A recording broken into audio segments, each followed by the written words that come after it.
সে ভাই তুই তোরে যদি নয়নের বাড়ি ভক্ত ভাবি করে তবে ভক্তকে মঙ্গল করতে পারবি না রে ভাই। তুই তোর নয়নের বাড়িতে এই ঘোড়া ধানের বুকে অমঙ্গল হয়ে যাবে রে ভাই। দাদা তোমাকে আমি কতবার বলেছি দাদা যে তুমি আমায় কানাই বলে ডাকবি না।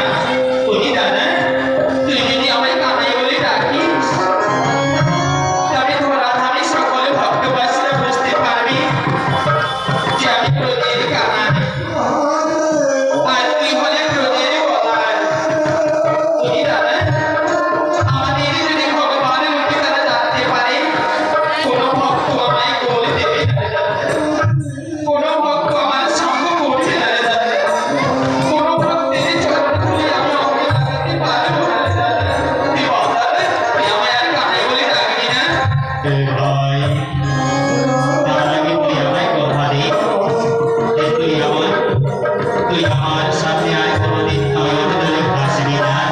দাদা তুই দাদা আমি যে কান্না করবার জন্য এসেছি রে দাদা।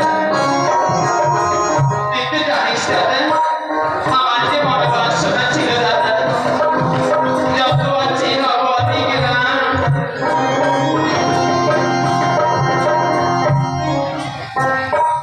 সর্বত্রই হয় যেন আমার মনে মাত্র কৃষ্ণ নাম।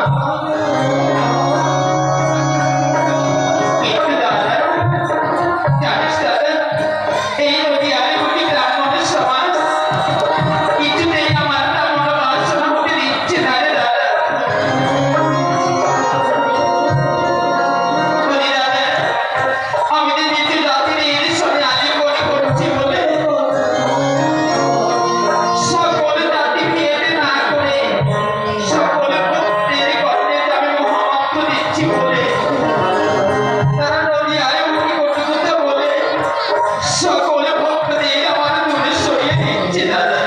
বলি দাদা আমার যে মনোবাসনা পূর্ণ হলো না রে দাদা, আমার মনোবাসনাতে পূর্ণ হলো না। তুই আমার বাঁচিস বল ভাই বল আমায় কি করতে হবে? তুই তোর মনোবাসনা পূর্ণ করতে তুই আমায় যা করতে বলবি আমি তাই করবো রে ভাই। তবুও তোকে নয়নে জলে এমন করে আমি ভাসতে দেবো না ভাই। বল আমায় কি করতে হবে? দাদা তুই পারবি দাদা, তুই জগতের গুরু হয়ে আমার মনোবাসনা পূর্ণ করতে পারবি দাদা। তবে শোন দাদা নয়নে দেখিবি যারে মধুমাখায় কৃষ্ণ নাম দেবে তারে। বলি দাদা এই কলিযুগে ভক্তদের মুক্তির কোনো উপায় নেই রে দাদা। তারা যদি কৃষ্ণ নাম যদি জপ না করে সদা সর্বদা বদনে যদি হরি বল না বলে সদা সর্বদাই যদি মহামন্ত্র যদি জপ না করে তবে পাপাচ্ছন্ন কলিযুগে সেই ভক্তদের আমি পাবো না দাদা। এ ভাই বেশ ভাই বেশ তোমার কথা মতো ভক্তির মুক্তির কারণে আমি সকল ভক্তকে নয়নে দর্শন করি। আমি বলবো বাবা তোমরা একটিবার কৃষ্ণ নাম করো বাবা। এই ভদ্র কলিযুগে কৃষ্ণ নাম ছাড়া তোমাদের মুক্তির কোনো উপায় নেই বাবা। এরপরও যদি ভক্তবাসীগণ না করে ভাই দাদা এরপরও যদি ভক্তবাসীগণ কৃষ্ণ নাম না করে বলি দাদা তাদের হাতে ধরে হলেও তোকে কৃষ্ণ নাম দেওয়াতে হবে দাদা। এ ভাই তারাই বললাম বদনে বলি যদি তারা কর্ণপাতে করেও যদি তারা যদি বদনে না বলে তবে আমি হাতে ধরে বলবো বাবা তোমাদের হাতে ধরি বাবা তোমরা একটিবার মনে প্রাণ দিয়ে আমার ভাইয়ের দেওয়া কৃষ্ণ নাম করো। এ ভাই এই দেখছো ভাই তবুও কেউ কৃষ্ণ নাম করছে না। তুই বল ভাই আমি এখন কি করি? দাদা বলি দাদা পারবি দাদা আমি যা বলবো তা করতে দাদা। বল ভাই বল আর কি করতে হবে আমায়? বলি দাদা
তোর মনোবাসনা পূর্ণ হবে রে ভাই। উনি একবার বলতে না বলতে নদিয়াবাসী ঘর তোমার নাম শুরু করে দিয়েছে রে ভাই। দাদা এবার আরেকটি বার দয়া করে তাদেরকে অভ্যাস করাও না দাদা। একটি বার যাও না দাদা, নদিয়ার বুকে সকল ভক্তবাসীদের বরণে হরিবল যারা বলে তাদের দেহিতে পাপ রয়েছে। হরিবল শব্দ বললে তিন অন্তের পাপ তাদের দূরীভূত হয়ে যাবে দাদা। ভাই বেশ ভাই বেশ, আমার মনে হয় তারা তাদের মধুময় বদনে তোমার দেওয়া হরিবল শব্দ বলতে পারবে। ওগো নদিয়াবাসীগণ, সকলে মিলে একটিবার বলো গোমা, বলো হরি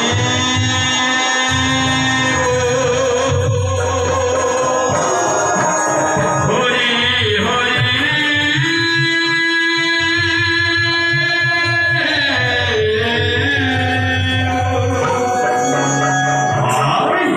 ভাই দেখলে ভাই দেখলে, তোমার এই নদিয়ার বুকে সকল ভক্তবাসীরা তোমার নামে প্রেমে মাতোয়ারা হয়ে মর প্রাণ শরীর হরি বল বলে নয়ন ভয় ঝরাচ্ছে রে ভাই। ভাই তুমি কৃষ্ণ নামে কর্ষণ শক্তি রয়েছে রে ভাই। দাদা আমার নামের কর্ষণ শক্তি হবে তুমি। তোমার দ্বারা এই ধরাধামের বুকে আমার এই ষোলো নাম বলতে রাখুন সকল ভক্তরাই জপ করতে পারবে দাদা। চলো দাদা এবার পরম ভক্ত সেবা সকলে যায়। ভাই চলো ভাই, ডাকো তোমার ওই শ্রীবাসকে। শ্রীবাস শ্রীবাস দয়াল, আমায় ডেকেছো প্রভু? যাচ্ছি দয়াল যাচ্ছি। দয়াল দর্শন ওঠে দয়াল।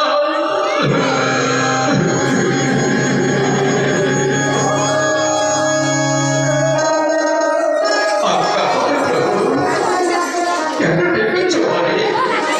আরে শ্রীবাস